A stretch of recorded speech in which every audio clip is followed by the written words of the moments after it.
Aloha galera, Projeto Marcas de Combate, falando aqui da história da menininha dos fósforos.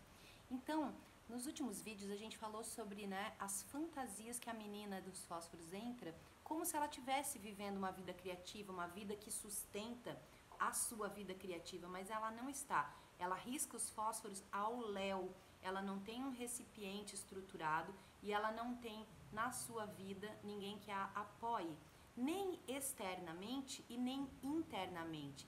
Tanto que quem aparece para ela ali naquela miragem é uma avó interna que congela com ela. Não é uma avó interna que fala para ela, levanta, acorda menina, vai arranjar um jeito de fazer uma fogueira ou vai procurar um outro jeito de viver. Então ela tanto internamente quanto externamente não tem essa visão. A gente precisa fazer uma diferenciação aqui daqueles períodos em que a gente tem que fazer grandes esforços, tá? E até de repente passar um pouco de frio, como a menina dos fósforos, ou um pouco de fome, porque nós estamos numa fase de transição. Então é quando a gente às vezes entra num trabalho novo, a gente tem um esforço ali que parece que, nossa, suga tudo de nós, mas ela é transitória essa etapa.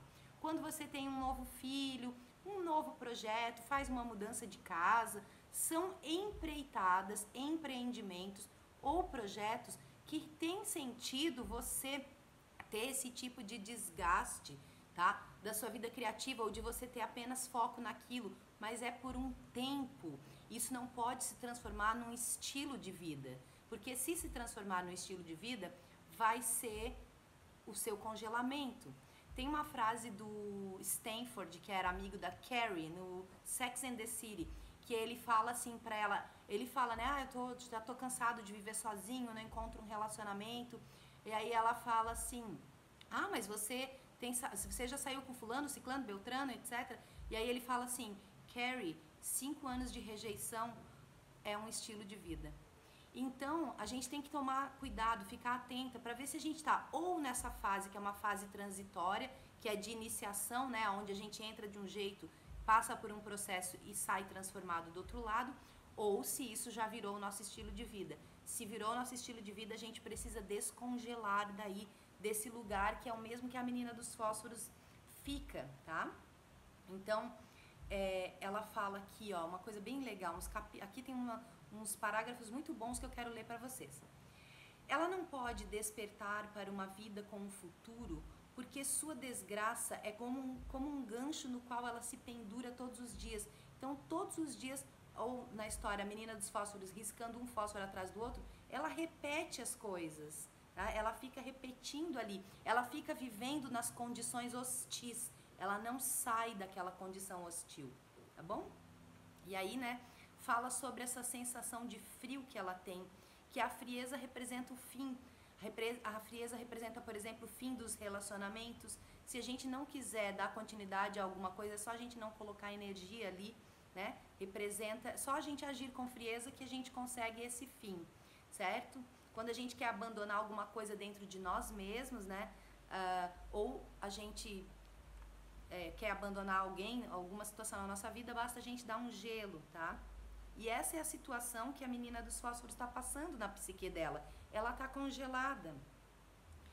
E aí o que acontece? O que é esse, pendurar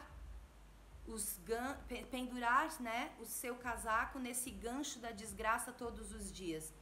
Maus amantes, patrões execráveis, situações de exploração, complexos ardilosos de todos os tipos, que atraem a mulher para esse tipo de escolha, tá? Então ela fica usando seus recursos nisso aqui, ao invés de tentar resgatar a vida que realmente traz felicidade lá do seu interior, tá? Então, como é que se dá isso na prática,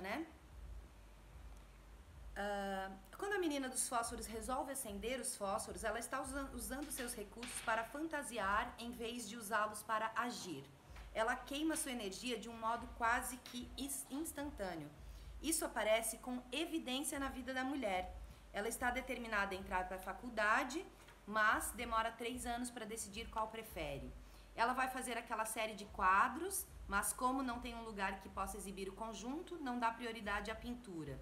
Ela quer fazer isso ou aquilo, mas não reserva tempo para aprender, para desenvolver bem sua sensibilidade ou sua técnica. Ela tem 10 cadernos cheios de sonhos, mas fica enredada no seu fascínio pela interpretação e não consegue pôr em ação o seu significado. Ela sabe que deve sair, começar, parar, avançar, mas não faz nada disso.